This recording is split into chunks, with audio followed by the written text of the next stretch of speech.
اعوذ باللہ من الشیطان الرجیم بسم اللہ الرحمن الرحیم الحمد للہ والصلاة علی اہلہا اما بعد فقد قال اللہ سبحانہ وتعالی فی کتابہ المتقن وقولہ الاحسن بسم اللہ الرحمن الرحیم یا ایھا الذین آمنوا کتب علیکم الصیام کما کتب علی الذین من قبلکم لعلکم تتقون۔ برادران گرامی قدر، عزیزان ملت، بزرگان من، سلام علیکم۔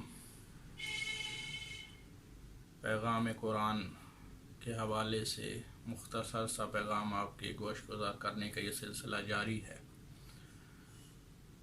آئے روزہ کے متعلق گفتگو جاری تھی کہ پروردگار عالم نے روزہ فرض کیوں کیا ہے، اس کی غرض و غایت کیا ہے، اور جب انسان تقوی کی منزل پر فائز ہو جاتا ہے، منزل تقوی کو حاصل کر لیتا ہے، تو پھر وہ جو عبادت کرتا ہے اس عبادت کی اہمیت، اس کی فضیلت اور بڑھ جاتی ہے۔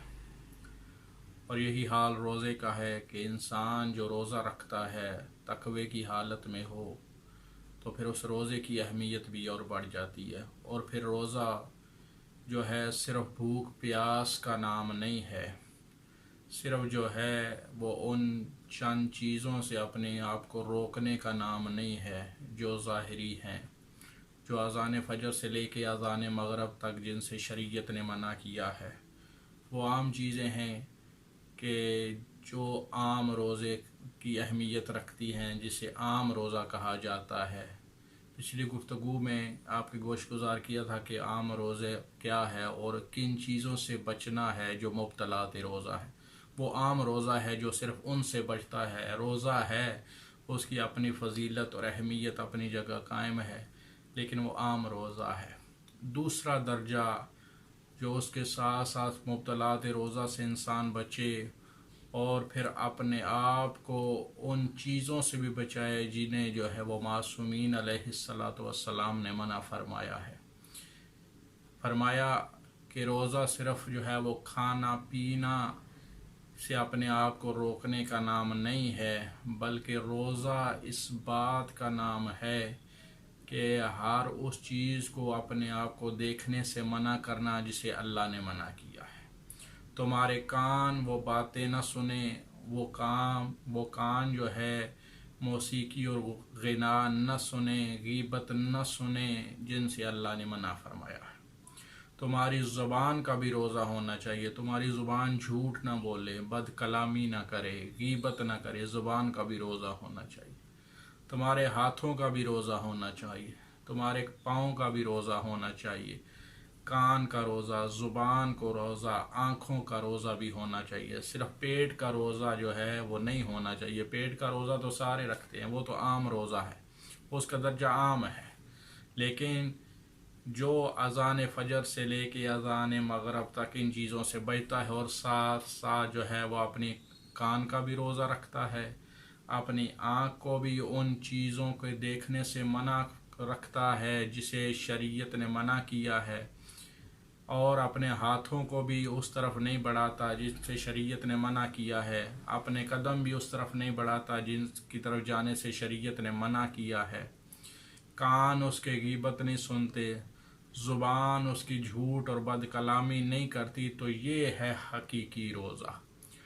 اور جب یہ روزہ انسان رکھتا ہے تو پھر حدیث قدسی کا وہ مفہوم سمجھ میں آتا ہے کہ جس کے متعلق پروردگار عالم نے روزے کے متعلق کہا یہ الصوم لی وانا اجزی بہ، کہ روزہ میرے لیے ہے اور میں ہی اس کی جزا ہوں۔ یہاں دو جو ہے طرح سے اس حدیث قدسی کو پڑھا گیا، انا اجزی بہی کہ میں جزا دینے والا ہوں، وانا اجزی بہ کہ میں ہی اس کی جزا ہوں۔ حقیقی روزے دار جب مبطلات روزہ سے بچے، اس کی آنکھ کا بھی روزہ ہو، اس کے کان کا بھی روزہ ہو، اس کی زبان کا بھی روزہ ہو، اس کی تمام اعضاء کا روزہ ہو، تو پھر جو ہے وہ اس حقیقی جزا کے قابل بنتا ہے کہ پروردگار عالم کہہ رہا ہے کہ روزہ تو نے میرے لیے رکھا ہے اور میں ہی اس کی جزا ہوں. یعنی ویسے تو ہر کام کی جزا وحدہ لا شریک دیتا ہے، نماز پڑھتے ہیں اس کی جزا اللہ دیتا ہے، دوسری عبادات کرتے ہیں ان کی جزا ہم اللہ سے لیتے ہیں، دنیا کا کوئی فرد ہمیں اس کی جزا نہیں دے سکتا، ہر عبادت کی جزا اللہ دیتا ہے. لیکن روزہ اتنی اہمیت کا حامل ہے کہ وحدہ لا شریک نے کہا کہ تو نے روزہ ویسے رکھا جیسے میں نے کہا ہے، جیسے میں چاہتا ہوں، تو اس کی جزا کیا ہوگی؟ اس کی جزا کے طور پہ میں خود تیرا بن جاؤں گا، میں خود جو ہے وہ اپنے آپ کو تیرا بنا دوں گا، تیرا معشوق بن جاؤں گا، عاشق بن جاؤں گا، معشوق بن جاؤں گا. کتنی اہمیت کا حامل ہے یہ روزہ. تو پروردگار عالم سے دعا ہے کہ پروردگارہ ہمیں ان روزے داروں میں شامل فرما کہ جو حقیقی روزہ دار ہیں، جو صرف کھانے پینے سے اپنے آپ کو نہیں روکتے، جو صرف جو ہے ان مبتلات روزہ سے نہیں اپنے آپ کو جو ہے وہ روکتے، بلکہ ان حقیقی روزے داروں میں شامل فرما جن کی آنکھ کے بھی روزے ہوتے ہیں، جن کے پورے اعضائے بدنیہ کے روزے ہوتے ہیں. پروردگارہ ہمیں ان روزے داروں میں شمار فرما، ہماری یہ دعائیں اپنی بارگاہ میں قبول فرما. امام زمان علیہ السلام کے ظہور میں تعجیل فرما، ہمیں ان کے جانثاروں میں شمار فرما. والسلام علیکم.